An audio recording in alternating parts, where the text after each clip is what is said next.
téléspectateurs ATV ñi nga am mbégte contentement di leen dalal encore seen beneen édition spéciale si actualité bi am muy coronavirus tey ñu am mbégte ak contentement dalal benn invité de marque dalal nañ ko si rajo bi à travers les ondes de la 93.1 Lux FM muy docteur Mbassa Diouf population bi réclamé encore mu jàkkaarloo ak ñoom waxtaan leen yokk seen xam-xam ci li nga xam ne mooy coronavirus bi am moo tax tey ñu defaat beneen édition spéciale invité ko si dalal ko si mu yokkaat ñi xam-xam kat te xam ne kat li xew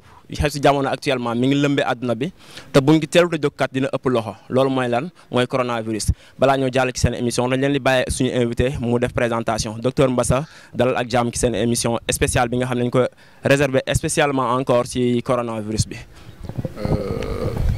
asalaamaaleykum mbokki Mbour yéen ñëpp maa ngi leen di nuyu di leen dalal ci seen émission spéciale coronavirus pour ngeen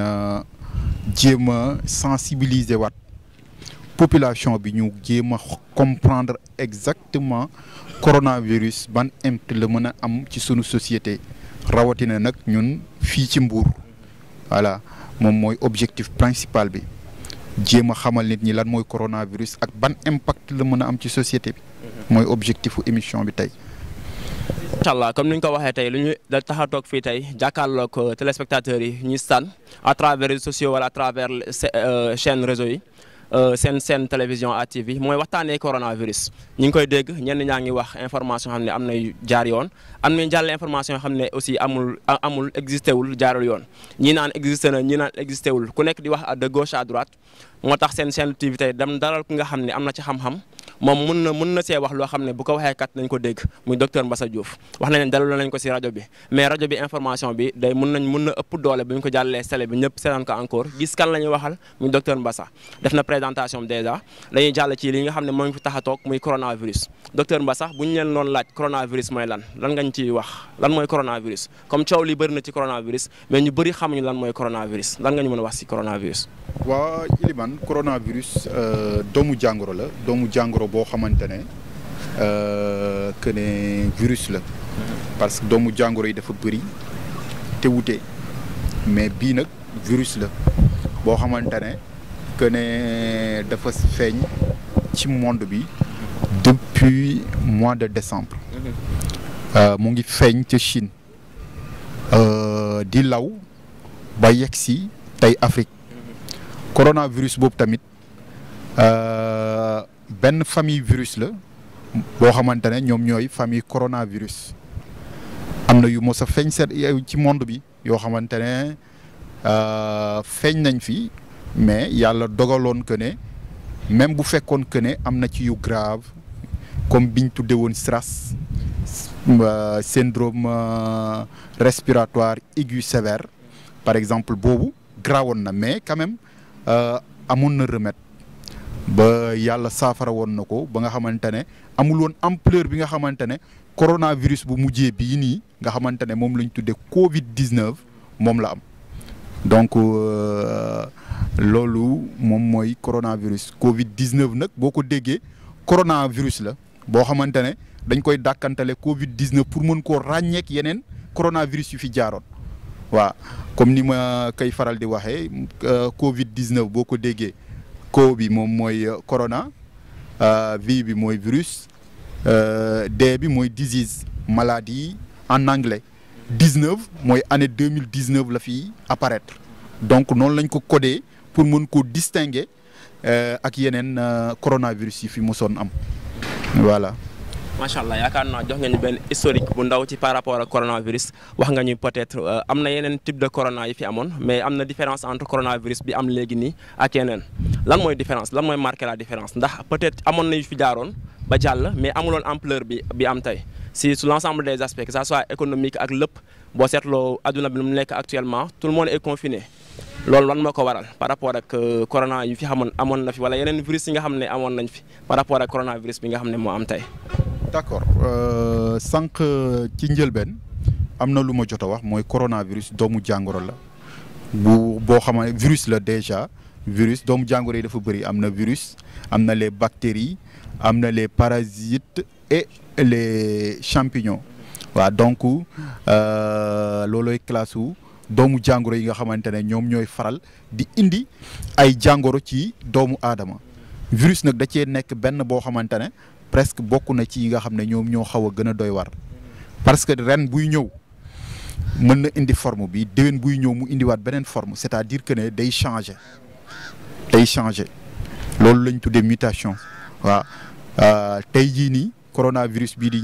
génn nii non seulement c'est virulent deuxièmement gis nañ que ne mode de contamination bi est beaucoup plus rapide. Troisièmement mooy que ne jusqu'à présent mënuñu trouver lenn loo xamante ne war na mën a tax ñu traiter ko de manière spécifique. voilà donc loolu peut-être moom mooy différence am bi gën a rëy par rapport ak yeneen yi nga xamante ne ñoom ñoo fi jaaroon. tey jii nii mode de transmission bi gën na gaaw en même temps que ni gis nañ que ne virus bi est trop virulent c'est-à-dire que ne am na doole. beneen bi mooy que ne gis nañ que ne faj ko maanaam amaguñ lu ko mën a faj amaguñ lenn loo xamante ne war na ko mën a faj directement voilà. xam naa si loolu la ñuy ñëwaat laaj la wax nga mode de contamination dafa gaaw xam na ne maladie bi aussi un peu virulent par rapport aux autres maladies. Est-ce que mën nga revenir si mode de contamination naka lay wàllante. d'accord mode de contamination bi pour ma dellu si ci dafa am fu may njëkkee mooy que ne fii ñu nekk dans notre localité Mbour dafa nekk benn zone stratégique boo xamante ne tey jii nii doomu jàngoro bi bu ñu koy wax que ne pour wax dëgg booy xool Mbour la ñu waroon mettre au premier plan sur pour la prévention c'est-à-dire lépp lu ñuy def tey ci yeneen dëkk yi waroon nañ ci mën a def fukk fii ci Mbour. pourquoi parce que booy xool Mbour mooy porte d'entrée principalu maladie bi parce que maladie bi soqeekuwul suñu dëkk mais day jóge ci yeneen dëkk yi di ñëw di ñu fekk si fan la ñuy jaar ñi koy indi lu ñu ci bëri aéroport la ñuy jaar aéroport Diass donc Diass biir Mbour la nekk. leneen li mooy que ne sunu site balnéaire bi ñu yor à Mbour presque mën naa ne Sénégal ñun rek ñoo ko fi yor maanaam nasaraan si jógee ci réewu tugal di ñëw Sénégal ñu ci ëpp ci Petite Côte bi la ñuy dal donc loolu moo def Mbour tey mu nekk la plus grande porte d'entrée de cette pathologie bi nga xamante ne moom moo lëmbee jamono. léegi nag li tax que ma préciser loolu mooy que ne la transmission est interhumaine c'est-à-dire nit moo koy jox nit moroomu nitam léegi ci ñaari anam loo ko koy joxe soit directement soit de façon indirecte. directement bu ñu koy wax mooy maanaam nga nekk ak nit ki moins d'1 mètre mu sëqat wala mu tisooli te jëlul ay motuwaayam léegi doomu jàngoro bi da koy génnewaale mu tas ci jaww ji yow ni nga jàkkaarloog moom noonu da nga koy noyyi automatiquement day jàll ci sa biir dem ci poumon yeeg yooyu jàll ci sa biir organisme donc def ay effet. beneen bi mooy nit ki di sëqat wala muy tisooli comme noonu rek léegi jëluwul ay motuwaayam léegi infecté environnement bi mu nekk c'est-à-dire chaise yi nekk à côté table yi nekk à côté wala ustensile de cuisine yi nekk à côté wala yeneen yëpp portable commande de télé lu mënti doon yow nga ñëw teg ci sa loxo doomu jàngoro bi nekk ci sa loxo nga laal ci partie yi nga xamante ne doomu jàngoro bi mën na ci jaar dugg ci biir yaram bi mooy surtout au niveau des muqueuses bët bi bakkan bi gémmiñ gi yooyu noonu nga laal ko automatiquement mën nga infecté wu. beneen mbir mi mooy mu tisooli ci loxoom ñëw fekk nit mu jox ko loxo mu nuyu ko bu ko nuyoo te raxasuwul nit kooku aussi raxasuwul laal benn ci cër yooyu ma tudd sànq mën na ko transmettre facilement donc mode de transmission bi dafa gaaw trop donc booy xool léegi nag aussi excluruñ yeneen liquide biologique yi yooyu aussi mën nañ ko joxe parce que virus bi pour dire vrai maîtriser guñ ko à 100% donc nekkul que ne li nga xam ne moom mooy génnee mucus yi génne ci bakkan bi ak gémmiñ gi rek moo koy joxe yeneen yi mën na koo joxe. bien dire que coronavirus n'a pas encore montré toutes ses facettes. ça c'est sûr et certain. À tous les niveaux nag à tous les niveaux montré gul carrément ces facettes maîtriser guñ ko. voilà. voilà si loolu yaakaar naa la ñuy revenir à savoir maîtriser guñ ko mais mi ngi dal nit xamaguñ kan lay dal xamaguñ sax kan lay dal da ngay xool nit ki peut-être mi ngi coronavirus sans nga xam ko mooy lu ñuy wax phase asymptomatique nit ki nga xam ne peut-être am na coronavirus mais montrégul benn signe yaakaar naa am na si dañuy wax phase asymptomatique mais ñu bëri comprendre lan mooy phase asymptomatique est-ce que mën nga revenir ci phase boobu noonu. Bon phase asymptomatique effectivement mooy phase bi nga xamante ne que ne doomu jàngoro bi mu ngi ci yow mais dara dalu la yow ak ilimaan mi toog yéen a niroo c'est-à-dire sëqatoo sojoo tisooliwoo dara dalu la yaa ngi doxi say soxla loolu moom mooy phase asymptomatique maanaam amul benn signe boo xamante ne mën na tax ñu ne kii dafa am feebar c'est-à-dire sa yaram tàngul sëqatoo sojoo dara dalul maanaam c'est-à-dire que ne bon tu es très bien portante. Voilà. Mais durant cette période est-ce que nit ki mën na wàll ko wala ñeneen ñi jàngoro ji wala déet. waaw nit ki mën na wàll jàngoro bi peut-être mën na nekk quelque chose un peu limité par rapport ak bu demee ba am signe yi boo gisee gars yi di insister ci confinement bi. loolu la c'est-à-dire confinement surtout ñi nga xam ne ñoom ñooy jóge à l'étranger boo gisee ñuy insister ci confinement boobu maanaam nga toog sa biir kër c'est-à-dire mën nga indi doomu jàngoro bi mu ngi ci yow mais dara dalu la léegi nag boo génnee dox sa soxla mën nga wàll ji des parce que période boobu mën nga ci wàll nit looloo tax ñu wax nga toog sa biir kër bu ci yem bu la neexee mën nga di utiliser masque parce que masque bi booy xool ci ñooñu kese la am importance waaw ñi nga xamante ne jóge nañ zone bi nga xam te fañ nekk ci biir kër ga ñu nga fa ak seen njaboot bañ a lor seen njaboot tax ñuy takk masque pour ces 15 jours là de confinement léegi loolu pour aar sa njaboot la surtout ba nga xamante ne doomu jàngoro bu fekkee mu ngi ci yow mu yem ci yow képp loolu moom moo intérêt confinement bi ak porter masque sa biir kër loolu nag bu ñu koy wax mooy encore une fois mooy ñi nga xam ne dañoo jóge ci zone bi nga xamante ne c'est carrément infecté te ñoom njort nañ ko ne war nañ ko mën a am. donc mën nañ ne phase 15 jours ya ngay toog mooy phase asymptomatique wala symptômes yi feeñ la guñu mën nañ ko considérer comme durée de latence maladie bi comme ni ñu ko waxee. waaw durée bi nga xam ne maladie bi mën na dugg sa yaram mais sans mu commencer manifester wala sans manifester ba ñu mën koo tester. d'accord waaye loolu lañ mooy ça sax c'est la phase d'attente mais aussi il faut. comme liñ la wax c'est li nga wax léegi dafa am importance mooy que ne le virus n'a pas encore montré toutes ses facettes donc tey jii nii jàpp nañ 15 jours la mais am na ñoo xam ne gis nañ leen dem nañ au-delà de ces 15 jours di soog a wane les symptômes donc 15 jours yi moom mooy li nga xamante ne mooy li gën a tuuti pour nit ki confiné wu mais bu fekkee mën na koo ëpp sax nit ñi jël quoi ñu jël waaw boo gisee mesures yu mujjee yi gouvernement bi jël mooy 25 jours donc booy xool dañoo bëgg a ratisser large parce que il est temps. beneen question mooy ñoo may savoir nit ñaa ngi faj coronavirus actuellement mais au-delà de ça dañuy wane médecine trouvé gul li nga xam ne moo koy faj loolu boo ko déggee est-ce que amul benn paradoxe bi nga xam ne moo toog ci kër gi ki ne garab bi feebar bi ñëw na amaguñ lu koy aar amaguñ lu koy faj mu dégg ne kat am na kuñ faj ba mu wër loolu naka la médecin yi mën a expliquer loolu. non amul benn paradoxe peut-être bu fekkee que ne y a bu fekkee que ne comprendre au médecine mën na la xaw a jaaxal tuuti mais amul benn paradoxe peut-être loolu aussi moo ñu fi teg pour nit ñi mën a comprendre booy xool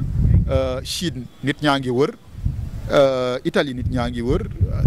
France nit ñaa ngi wër un peu partout nit ñaa ngi wër comme Sénégal aussi nit ñaa ngi wër parce que am na ñaar yoo xamante ne wër nañ ba dellu ci seen njaboot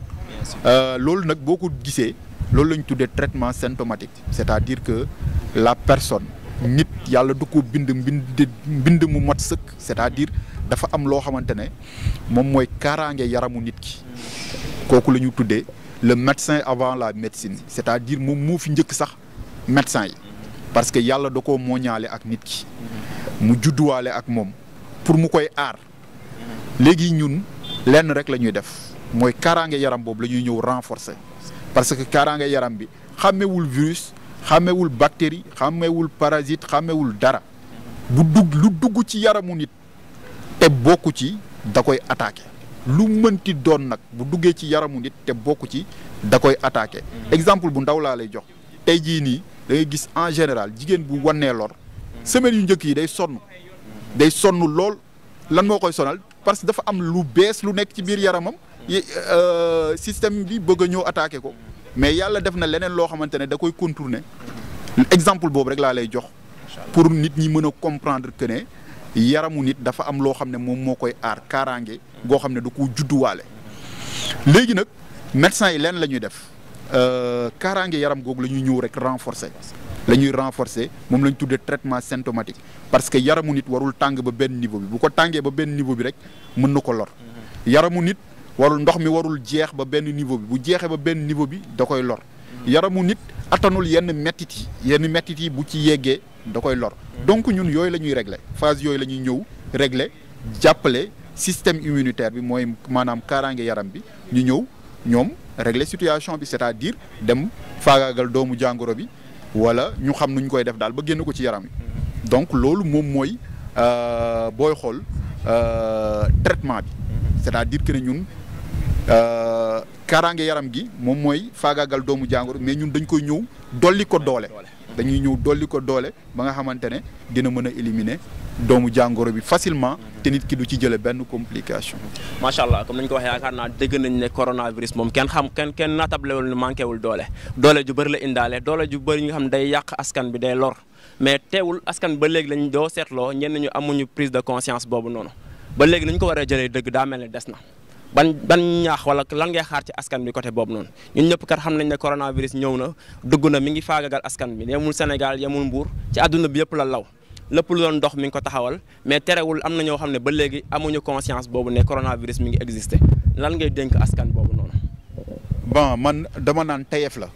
pour dire vrai ñi naan coronavirus amul pour man tayef la rek ñoom ñoo gën a xam ne coronavirus am na parce que coronavirus nekkatul loo xamante ne dañ koy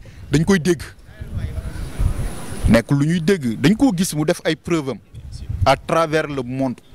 tout entier bu demee ba kenn fuwalatul ci monde bi bu demee ba kenn basketul ci monde bi bu demee ba kenn génnatul ci monde bi dem ci boîte bu demee ba kenn defatul benn xew benn ndaje amatul ci monde bi yëpp waxuma la Sénégal mais monde bi yëpp bu demee ba Makka ci boppam ñu arrêté aj lu toll ni aj nga xamante ne tey jii nii bu ñuy wax les piliers de l'islam maanaam jën yi téye l'islam aj da cee bokk ñu dem ba ne aj bi dañ koy arrêté donc je pense que ne taxaw naan coronavirus amul kooku yëpp askan wi la voilà kooku yëpp askan wi la donc man loolu laa leen di wax que ne loolu nekkatul actualité nekkatul sujet d'actualité c'est-à-dire que coronavirus am na amul nekkatul sujet d'actualité vraiment su ma sañoon dañuy dépasser foofu dañ ko war a dépasser carrément nekkatul sujet d'actualité voilà loolu la amoon. askan bi war nañoo dépasser foofu naka la ñuy dépasser foofu loolu la ñuy xaar nga ñaax leen ci loolu noonu boo ñaax askan bi actuellement lan nga leen di wax ban yóbbal nga leen di jox pour mot de la fin docteur. askan wi lenn rek laa leen di wax mooy que ne y a ce qu'on appelle les mesures de prévention yi nga xamante ne dafa am comité bu fi nekk comité de gestion des épidémies boo xamante ne ay kàngam yoo xam ne seen njàng yëpp dafa màcc jëmale ci épidémie maanaam moo nekkoon tey jii nii feebar bi nekkoon Sénégal rek léegi fi mu toll nii pandémie la c'est-à-dire dafa law ba wër àdduna donc ñooñu lañ bàyyee wàllu woowu ñoom dégager nañ des stratégies de lutte contre la maladie maanaam génn nañ li nga xamante ne buñ ko defee ñun war nañ ci mucc te booy xool depuis ba mu tàmbalee ba léegi étape par étape la ñuy progresser boo fàttalikoo bu baax fa mu tàmbalee amoon na ay sénégalais yu fa nekkoon di jàng bañ ñëwee dañ leen di indi ils étaient au nombre de 13 personnes pour nga indi leen li leen yóbbu mënoon na leen indi mais jëliwuñ ko parce que moo nekkoon seen stratégie dafa bokkoon ci maanaam loolu ki xalaat loolu mu ngi doon xalaat suba ak ginnaaw suba mu ngi doon xalaat suba ak ginnaaw suba kon ñooñu ñi def loolu tey jii war nañ am ci ñoom confiance à 100% ñu mën a dérouler ñoom li nga xamante ne moom la ñu digle à travers le président de la République. Voilà, cet comité-là de gestion des épidémies à la tête ñu am fa monsieur le ministre de la santé Abdoulaye Diouf Sarr je pense que ñu ngi def liggéey boo xamante ne vraiment on doit applaudir avec les deux mains tout en sachant que ne vraiment ñu ngi établir un programme boo xamante ne bu ñu ko toppee ñun askan wi mën nañu mucc ci feebar bi. programme boobu mooy lan ñi nga xamante ne jóge nañ à l'étranger ngir yàlla ñu déclaré wu ba pare ñu def liñ tuddee confinement c'est-à-dire toog seen biir kër bañ a génn ku ci douter tuuti ci feebar bi jël masque nga takk ko boo déclaré woo dina am agent de santé yoo xamante ne ñu ngi nekk à ton secours à tout moment que ne boo defee signe dinañ ñëw waaw dinañ la suivre de près boo développé signes yi ñu def li ci war def prélèvement yi yóbbu ko pour xool ndax am nga doomu jàngoro bi wala amoo ko ci biir 15 jours yooyu léegi bu weesoo 15 jours yi nag nga dem doxi say soxla loolu ci benn mesure la te mesure boobu bu fekkoon que ne respecté nañ ko dès le début duñ yegg si fii moo tax ma ci gën a insister beneen mesure bi mooy fi mu toll nii que ne mën nañoo ne feebar bi ñàkkul am na ñu ko am ci biir société bi te xamuñu ko loolu lu mën a nekk la jamono ji parce que am na ku ko am dem ak moom ba Touba Mbour la wàcc parce que aéroport Diass la wàcc dem ak moom ba Touba sur ba mu wàccee fa mu dem lépp bon gouvernement bi def na le maximum mais kenn mënul ne gis nañ ñëpp am na ñeneen ñoo xam ne am nañ ko ci biir département Mbour bi parce que bi ñu jógee aéroport biir département bi lañ dugg est-ce que ñi ñu amal contact yëpp xam nañ leen est-ce que fi ñu jaar yëpp jaar nañ fa désinfecté ko loolu yëpp sont des questions à se poser donc moo tax fi mu toll nii rawatina ñun waa Mbour dañoo war a jël suñuy matuwaay yooyu li ci njëkk moom mooy les règles d'hygiène yi nga xam ne moo gën a élémentaire maanaam gel lu jafe la peut-être parce que mën na cher mais saabu bi jar 100 francs saabu ordinaire bi nga xam ne day jar 100 francs mën nga cee raxasu ñaari weer te du jeex yaa ngi dégg ku nekk war naa mën a am saabu boo xamante ne moom ngay raxasoo ba set activité boo def boo génnee ci biti dem boutique ba ñëwaat am na foo laal am na foo teg sa loxo boo dellusee nga raxas say loxo bañ set raxas boo xamante ne rek waxuñu nga ñëw rek pëccëxal loxo yi ci biir ndox mi génne mais da nga koy raxas bomb ko ba mu set nee nañ mën na dem 20 ba 30 secondes pour raxas bi donc nga jël sa temps ruq-ruqaat yi nekk ci loxo bi yëpp paume de la main entre les doigts lépp nga raxas ba mu set nga soog a bàyyi beneen bi mooy ku yàlla may loo amee gel tamit nga wut gel di ko def loolu tamit lu mën a dem la ginnaaw loolu ñu ne que ne dañoo arrêté lépp luy activité scolaire loolu bu ñu ko defee pour nit ñi dem toog seen biir kër yi la non seulement toog sa biir kër pour aar sa bopp mais toog sa biir kër pour aar sa njaboot surveiller sa njaboot nit ñi li laay war a soli nañ dem toog seen biir kër yi parce que nekkul lu yàgg nekkul loo xam ne dañ la ne à vie la dañ la ko wax juste pour arrêter la chaîne de transmission ku nekk dem dellu ci say activité quand même je pense que ne loolu c'est le minimum possible c'est le minimum possible quand même maa ngi dégg nit ñi naan ñun médecins yi ñooy ay héros mais là je dis que c'est pas du tout loo xamante ne man dinaa ko d'accord max la ñan ñooy héros yi mooy société bi parce que gars yi dañoo ne virus bi daf ñu déclarer guerre monde bi la déclarer guerre mais boobu donc nañ fexe jouer seen rôle héros ba mu mat sëkk c'est-à-dire respecter normes yi nga xam ne moom lañ teg mën a barrer la route à ce virus coronavirus bi waaw loolu bu fekkee am na rek ñun médecins yi duñ ci jot mais loolu bu amul je pense que ne ñu dul médecins yi sax mën nañ ci jot te aussi fàttali leen benn mbir actuellement ñëpp a ngi naan système de santé affaire bi nekkatul question de système de santé parce que gis nañ Chine seen système de santé bu gënul ci monde bi amul kenn ku ko gën le dañu naan Chine après waaye duñu wax benn dëkk ci système de santé am teg ci Chine mais gis nañ ravage yi mu fa def donc nekkatul question de système de santé il faut nit ñi jóg wax il faut nit ñi jóg ñu wax surtout ñi war a wax les médecins amatul sol sa blouse toog entre les quatre murs koo xamante ne am nga télé communautaire am nga rajo communautaire am nga sa Facebook WhatsApp Instagram jógal nga wax ak ñi nga xam ne ñoom ñoo la mën a déglu ku ci nekk lu mu dee faj nga benn nit boo xamante ne il te prend comme un petit dieu boo ko newee ban médecin moo mën ci àdduna bi yow lay cité kooku woo ko nga sensibiliser ko mu sensibiliser keneen sensibiliser keneen nañu xam ne que ne ku sol sa blouse toog di xaar coronavirus bu yegsee que ne je ne pense pas que ne yaa koy barrer la route donc actuellement c'est le moment de faire le boulot, c'est le moment de sensibiliser le maximum, c'est le moment de respecter les règles waaw léegi aussi lenn li may yokk rek mooy que ne ku gis étranger boo xamante ne leer na la ne ci pays yi nga xamante ne ñoom ñoo gën a infecté wu mooy yi nga xam ne moom lañ cité que ne arrêté nañ seeni vol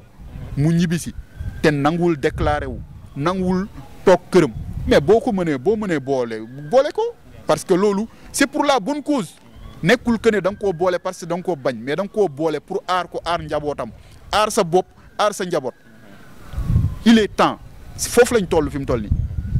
donc loolu rek laa amoon lu ma ci dolli par rapport mais mesures de prévention yi nañ ko jël ba mu mat sëkk takk masque yi nekkul loo xamante ne dañ koo sax privilégié takk masque yi mën nañ koo teg fële bàyyi koog ñun médecins yi léegi nag que ne yeneen règles yi mooy que ne bu fekkee da ngay sëqat wala ngay tisooli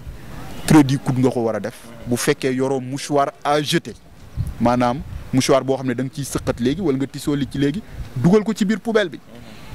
foo xam ne ni du ko mën a laal boo ko mënul nga def ko crédit coude pourquoi crédit coude mooy que ne fii nii je pense que ne pour nit jot ko lu jafe lay nekk deuxièmement pour mu laal benn objet lu jafe lay nekk te yow boo yeggee sa kër xanaa di nga sangu voilà bu ko defee nag boobaa nga rey doomu jàngoro bi voilà léegi beneen bi mooy aussi à part raxasu beeg yooyu mooy comme ni ñu wax noonu respecter les mesures d'hygiène de manière de façon globale loo xam ne waruñu woon xaar coronavirus sax pour def ko c'est-à-dire respecter ces mesures d'hygiène waruñu woon xaar tey coronavirus am ñu koy soog a def dañ ko waroon def bu yàgg tey door a ñëw macha allah yaakaar naa leer nañ ñoo ko déggandoo docteur Mbassa Diouf la woon seen édition spéciale à travers les scènes les zones à travers la télé urbaine la première télé urbaine ATV ñu defoon édition spéciale portée sur l'actualité coronavirus avec le docteur Mbassa Diouf comme ni ñu ko waxee mieux vaut prévenir que guérir la protection individuelle avant la protection collective et petit à petit ça va devenir moins petit ku nekk am na li nga mën kat pour xeex ak ennemi bi nga xam ne dafa ñëw pour détruire suñu société benn ennemi lañ am muy kan muy coronavirus moo ñu déclarer la guerre ba nga xam ne jàkkaarloo ñu gisuñu ko xamuñu sax kan la àndal pour ñëw dal suñu kaw donc war nañ jël suñu matukaay yëpp comme ni ko docteur waxee ku nekk fagaru mieux vaut prévenir que guérir tolluñu kat fu ñuy cité ay centaine de cas wala ay cinquantaine de cas ñu ngi maîtriser actuellement situation bi am mais ñun ñëpp ñoo ci war a encore xar suñu tànku tibéy xam ne kat bu dalee sa morom mun na law si keneen ba ak sa njaboot donc yaa protéger sa bopp protéger ñëpp ñu la wër lépp lu si waaye mën a am rek muy alal muy xam-xam muy kattan muy mën-mën na ko jóg def ko kat pour ñu jëlee fi coronavirus raison pour laquelle ñu daloon encore beneen édition spéciale suñu xarit suñu mbokk docteur Mbassa Diouf ñu ngi lay sant encore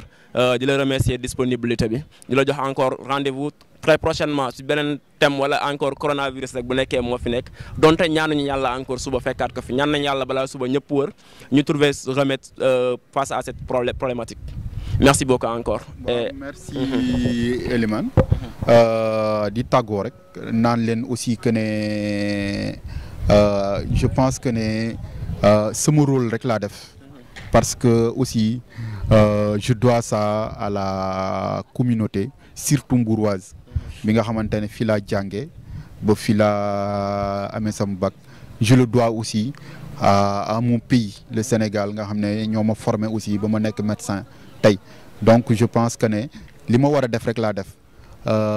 encore di remercier quand même tout le corps médical parce que gis nañ niñ ko taxawoo surtout ci département Mbour bi à part ça aussi les jeunes médecins yi nga xamante ne ñoom ñooy waa ASM yi nga xam ne depuis le début aussi gis nañ que ne même buñ trouvé gul solution bi nga xamante ne buñ trouvé gul les moyens adéquats pour mën a assister les Mbourois ñu ngi gis que ne ñu ngi dugg di génn di def leur maximum pour mën a am cette solution là di ne leen aussi que ne nañ góorgóorlu rek dina baax quoi léegi nag aussi di remercier ñëpp quoi di remercier ñëpp vraiment di remercier ñëpp defuma lenn loo xamante ne que ne li ma war a def rek laa def quoi c'est-à-dire que ne yoon la fi laa jàngee fi laa defee lépp donc yoon la ma def lii quoi. yoon la mu def lii yoon la mu askan bi yëpp jóg def ni moom kat xam ne kat ku ñuy xeexal gisuñu ko xamuñu ko te bu duggee dinañu lor ku nekk na jógaat lu mu mën li mu am comme ni ñu ko waxee léegi rek mu def ko si pour xeex ak suñu ennemi boobu noonu ennemi bi mooy kan mooy coronavirus. donc ñu ngi ñuy woowaat askan bi yëpp kat ñu def lépp lu ñu mën bu ñu xeeb dara muy mesure comportementale mesure d'hygiène yeeg lépp lu ñu mën rek pour jëlee fi coronavirus nañ ko def comme petit à petit ça va devenir moins petit édition spéciale la woon ci seen chaîne télé urbaine ATV ñu leen jox rendez-vous prochainement incha allah merci beaucoup encore.